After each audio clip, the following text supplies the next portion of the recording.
Los radares de la base parpadean en silencio durante 9 segundos, que sienten como una eternidad.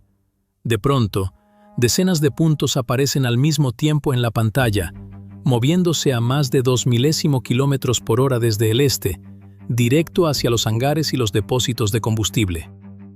Un oficial grita una sola palabra al micrófono de emergencia: ¡impacto inminente! Y entonces, todo lo que viene después ya no se puede detener. Eran las 3:14 de la madrugada, hora local, cuando la primera oleada de misiles balísticos Fateh-110 cruzó el cielo del Golfo Pérsico. Detrás de ellos venían los Kheibar-Shekan, más rápidos, más precisos, diseñados específicamente para perforar las defensas antiaéreas que Estados Unidos había desplegado en la región. Y flotando más lento, casi como una advertencia macabra, decenas de drones Shahed-136 avanzaban en enjambre, zumbando como avispas metálicas sobre las aguas oscuras, dirigiéndose hacia la base aérea de Al Udeid, en Qatar, uno de los centros logísticos más importantes de Washington en todo Medio Oriente. Para entender cómo se llegó a esa noche, hay que retroceder apenas unas semanas. La tensión entre Teherán y Washington llevaba meses acumulándose como pólvora seca esperando una chispa. El programa nuclear iraní había cruzado líneas que Estados Unidos consideraba innegociables, y los inspectores internacionales advertían que el enriquecimiento de uranio se acercaba peligrosamente a niveles de uso militar. La Casa Blanca, presionada por sus aliados en la región, había ordenado ataques quirúrgicos contra instalaciones vinculadas al Cuerpo de Guardianes de la Revolución Islámica, alegando que esas instalaciones albergaban componentes para acelerar el programa. Teherán lo llamó una declaración de guerra encubierta. Washington lo llamó una medida preventiva necesaria. Y en algún punto entre esas dos versiones de la misma historia, miles de personas comunes quedaron atrapadas, sin haber elegido nada de esto. ¿Quién encendió realmente la mecha de este conflicto? Esa pregunta ya circula en cada rincón donde se discute lo que pasó esa noche, y probablemente usted también tiene una opinión formada antes de terminar de escuchar toda la historia. Volvamos a Al Udeid. La base no es un simple aeródromo, es una fortaleza de asfalto y acero que aloja miles de efectivos, decenas de cazas F-35 y F-16 en sus hangares reforzados, una pista de más de 3 kilómetros de longitud y enormes tanques subterráneos de combustible que abastecen toda la operación estadounidense en la región. Cuenta además con baterías Patriot desplegadas en su perímetro y, según fuentes militares, con apoyo del sistema THAAD para interceptar amenazas balísticas de largo alcance. Esa noche, todo ese poderío se puso a prueba en cuestión de minutos. Las sirenas antiaéreas comenzaron a sonar cuando los primeros misiles ya estaban a menos de 90 segundos del impacto. Los operadores de las baterías Patriot lanzaron una respuesta desesperada.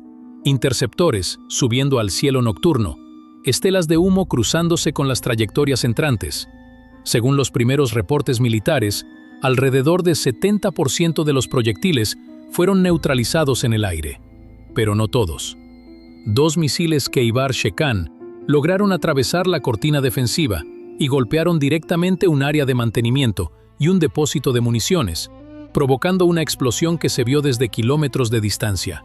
Varios drones Shahed-136 también perforaron el cerco, impactando cerca de la pista principal y dañando parcialmente uno de los hangares donde se resguardaban aeronaves. Imagínese estar en la cubierta de un portaaviones clase Nimitz, navegando en aguas del Golfo, cuando de repente suena la alarma de combate general. Eso fue exactamente lo que vivieron los marineros del Grupo de Ataque Naval estadounidense esa madrugada. Las luces rojas de emergencia iluminaron los pasillos metálicos, los tripulantes corrieron a sus puestos y los destructores clase Arleigh Burke, que escoltaban al portaaviones, activaron sus sistemas Aegis, preparados para interceptar cualquier amenaza adicional que pudiera dirigirse hacia la flota. Nadie sabía, en ese momento, si aquello era solo el comienzo de algo mucho más grande. En Washington, la Casa Blanca convocó una reunión de emergencia del Consejo de Seguridad Nacional antes del amanecer. Las imágenes satelitales de los daños llegaban en tiempo real. Hangares humeantes, un cráter enorme cerca del depósito de combustible, vehículos de emergencia corriendo por la pista iluminada por las llamas. Los primeros reportes hablaban de 12 militares estadounidenses muertos y más de 40 heridos, además de daños significativos en al menos 3 aeronaves y una instalación de mantenimiento completamente destruida. El presidente estadounidense apareció ante las cámaras horas después, con el rostro tenso, prometiendo una respuesta contundente y proporcional contra quienes, según sus palabras, atacaron a nuestros hombres y mujeres mientras dormían. Del otro lado, en Teherán, el ambiente era completamente distinto. El líder supremo de Irán calificó el ataque como un acto legítimo de defensa nacional, una respuesta directa a lo que llamó agresiones repetidas contra la soberanía iraní. En la televisión estatal, se mostraban imágenes de los lanzamientos de los Fateh 110 desde posiciones móviles ocultas en zonas montañosas, mientras comandantes del Cuerpo de Guardianes de la Revolución Islámica celebraban lo que describieron como una operación precisa y devastadora. En las calles de varias ciudades iraníes, multitudes salieron a celebrar, ondeando banderas, mientras en otros barrios, familias enteras se refugiaban con miedo, sabiendo que la respuesta de Washington no tardaría en llegar. Y no tardó. Apenas 36 horas después del ataque a Al-Udeid, aviones estadounidenses despegaron desde bases aliadas y desde el propio portaaviones Nimitz. Cazas F-35 y F-16, apoyados por bombarderos estratégicos B-52 que habían volado directamente desde territorio continental de Estados Unidos, lanzaron una ofensiva coordinada contra al menos 8 objetivos dentro de Irán: bases de lanzamiento de misiles, centros de comando del Cuerpo de Guardianes y presuntos depósitos de armamento vinculados al programa balístico iraní. Se habla también de la participación de submarinos estadounidenses que habrían lanzado misiles crucero desde aguas internacionales, atacando instalaciones de radar y comunicaciones cerca de la costa. Las imágenes que circularon después mostraban una ciudad iraní cercana a una de las bases militares con edificios dañados, columnas de humo negro elevándose sobre el horizonte y civiles corriendo entre los escombros buscando refugio. Fuentes iraníes reportaron al menos 25 muertos entre personal militar y algunos civiles, además de decenas de heridos. Teherán calificó estos ataques como crímenes de guerra y juró una nueva ronda de represalias. ¿Usted habría dado la orden de responder con esa magnitud, sabiendo que civiles inocentes podrían quedar en medio del fuego cruzado? Es una pregunta que muchos analistas y ciudadanos comunes se están haciendo estos días, y no hay una respuesta fácil ni cómoda para ninguno de los dos lados. La escalada no se detuvo ahí. Irán amenazó abiertamente con cerrar el estrecho de Hormuz, el paso marítimo por donde circula cerca de 20% del petróleo mundial. Barcos petroleros comenzaron a desviar sus rutas, las aseguradoras marítimas dispararon sus primas, y los mercados internacionales entraron en pánico. Los precios del crudo subieron más de 15% en menos de 48 horas, y analistas económicos advirtieron que, si el estrecho llegara a cerrarse por completo, el barril podría alcanzar cifras que hace apenas un mes hubieran sonado a ciencia ficción. ¿Está usted preparado para lo que significaría ver el precio del petróleo dispararse hasta los $200 el barril? Porque eso no es solo una cifra abstracta en un noticiero, es el costo del transporte, de los alimentos, de calentar una casa, de mover una economía entera. Es el tipo de consecuencia que llega directo a la mesa de cualquier familia, sin importar en qué país viva. Mientras tanto, el tablero geopolítico se movía a una velocidad vertiginosa. Rusia condenó los ataques estadounidenses calificándolos de intervención imperialista y ofreció públicamente apoyo diplomático a Teherán, aunque evitó comprometerse militarmente de forma directa. China, por su parte, llamó a la máxima contención de ambas partes, preocupada por el impacto que la crisis tendría sobre sus propias importaciones de crudo iraní. Arabia Saudita, históricamente rival regional de Irán, mantuvo un silencio cauteloso al principio, pero reforzó discretamente sus propias defensas aéreas ante el temor de quedar atrapada en el fuego cruzado de un conflicto que no eligió. Israel, por su parte, expresó pleno respaldo a la respuesta estadounidense y elevó el nivel de alerta en sus propias fuerzas armadas, temiendo que Irán pudiera desviar parte de su capacidad ofensiva hacia su territorio.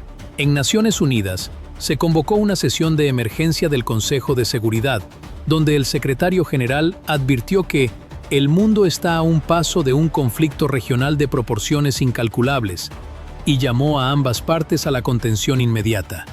En los pasillos del Pentágono, la orden fue clara: reforzar la presencia militar en la región. Un segundo grupo de ataque naval comenzó a moverse hacia el Golfo Pérsico, mientras se desplegaban baterías Patriot adicionales en bases aliadas de Kuwait, Bahrein y Emiratos Árabes Unidos.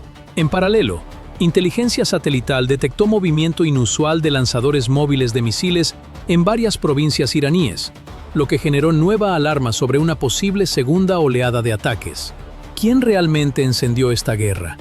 ¿Fue Irán al lanzar el primer misil sobre suelo bajo control estadounidense? ¿O fue Washington al golpear primero instalaciones iraníes semanas antes, alegando una amenaza que aún no se había materializado del todo? La verdad, como suele ocurrir en estos conflictos, probablemente no sea tan simple como uno u otro bando la presenta ante sus propios ciudadanos. Lo que sí es innegable es el costo humano que ya se puede contar. Entre ambos bandos, las cifras combinadas superan los 37 muertos confirmados y más de 90 heridos en apenas los primeros días de confrontación directa. Detrás de cada uno de esos números hay una familia esperando noticias, una madre frente al televisor, un hijo que quizás nunca recibió la llamada que esperaba. Es fácil hablar de armamento, de misiles con nombres técnicos y de estrategias militares, pero al final de cada estadística hay una historia humana idéntica a la de cualquiera de nosotros. Gente que solo quería volver a casa. Analistas militares coinciden en que ambos países, por ahora, evitan cruzar la línea de una guerra total abierta, prefiriendo golpes calculados que envían mensajes de fuerza sin arrastrar directamente a sus poblaciones a una confrontación total. Pero la historia ha demostrado, una y otra vez, que este tipo de equilibrio es extremadamente frágil. Basta un error de cálculo, un misil que impacte donde no debía, un piloto que interprete mal una orden, para que todo el tablero cambie en cuestión de minutos. En estos momentos, mientras usted escucha esto, buques de guerra siguen posicionándose en el Golfo Pérsico. Radares siguen escaneando el horizonte en busca de la próxima amenaza. Y en oficinas de Washington y Teherán, generales y asesores debaten cuál será el próximo movimiento. Nadie, ni siquiera los más altos mandos militares de ambos países, puede garantizar hoy si esto se convertirá en el conflicto regional más grande de las últimas décadas, o si, de alguna manera, ambas partes encontrarán una salida antes de que sea demasiado tarde. Lo que queda claro, hasta este momento, es que millones de personas comunes en toda la región, y de forma indirecta en el resto del mundo, están conteniendo la respiración, esperando a ver qué pasa después. Y usted, que ha seguido esta historia hasta el final, probablemente ya se esté preguntando lo mismo que se preguntan analistas, diplomáticos y familias enteras en este preciso instante. ¿Estamos presenciando el inicio de algo que ya no tiene marcha atrás?